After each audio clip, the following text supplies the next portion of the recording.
Hello. Good morning, afternoon, or evening, depending on when you are tuning into this video. Thanks for joining. Welcome to the webinar. My name is Joost Bekkers. I work at Vandersat, which is part of Planet, and we are a partner in the STARS4Water EU research project, Horizon Europe.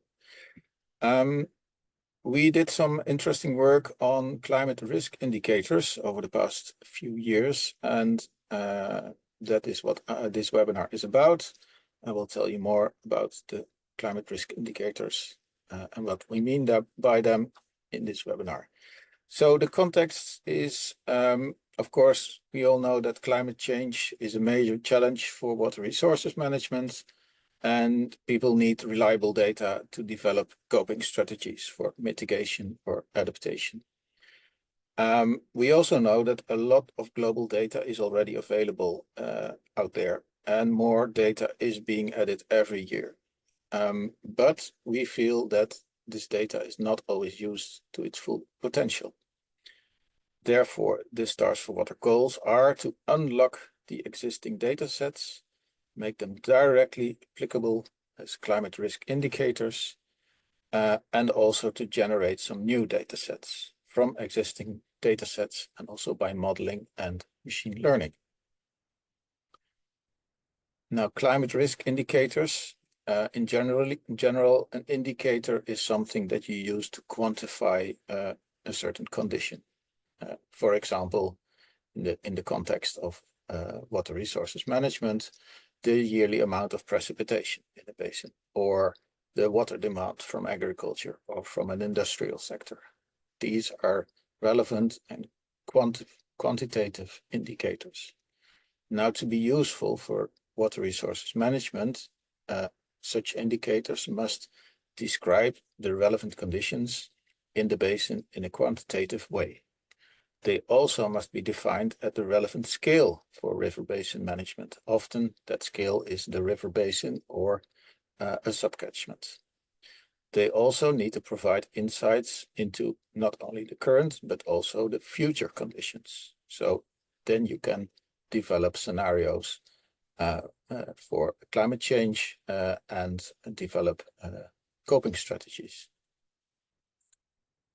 Now, as I said, there is a vast amount of data available. Examples are the regular remote sensing data sets, Sentinel-2, Landsat, also a huge amount of measurement data from in situ stations. A lot of this is stored on the Copernicus Climate Data Store. Then there are a large number of data sets coming from research projects, from institutes, universities, research groups generating data and making them publicly available. These are available from various sources. And of course, we also know the global climate model projections, and these are extremely relevant for climate change developing strategies. We all know the IPCC climate scenarios. These are just a few examples. There's many, many more data out there. Now, why are these data not used to their full potential? We feel that there can be three reasons. The first being people are simply unaware of the data existing. If you don't know the data set is out there, then you don't know how to download it or use it. Then if you know that the data is out there, there can be issues with findability or accessibility. Just by getting access to the data, downloading, sometimes the data is there, but it's in a complicated format. So all kinds of issues with getting access. Once you get access, the data may not be in the right shape or form, not at the relevant scale, for example, or not fitting the exact use that you have. So that is what we try to improve in the STARS4Water project. And we do so in 3 steps. We have derived a number of practical indicators in 3 batches or tiers, as we call them, from bottom to top. we go from tier 1, where we take a number of global data sets readily available, and we make them more practical, directly applicable to water resources management by taking the raster data and aggregating them to the subcatchment or the catchment shape. Examples are precipitation, land use, or population. The second tier is a bit more complicated. There we define a number of global data sets, and we do a small calculation to derive new indicators. Examples are a precipitation deficit and the water demand per sector. These are not readily available, but they can be derived from global data sets without too much modeling or calculations. The third tier, that's not done in work package 2, that is done in work package 3 and 4, is to develop and apply models for the river basin, also machine learning, and then run these models for future scenarios. An example is a time series of a water balance, which is a Rebus model output. So we are showing examples, deriving examples of these data sets at the scale of 7 river basins in Europe. They are mapped out here. So for 5 rivers, we have selected the entire basin. So the Douro in Spain, Masara in Greece, the Seine in France, East Anglia is part of UK, the Drammen in Norway, and then for 2 larger river basins, we have defined a number of subcatchments. The Rhine has 9 subcatchments, and the Danube also has 9 subcatchments.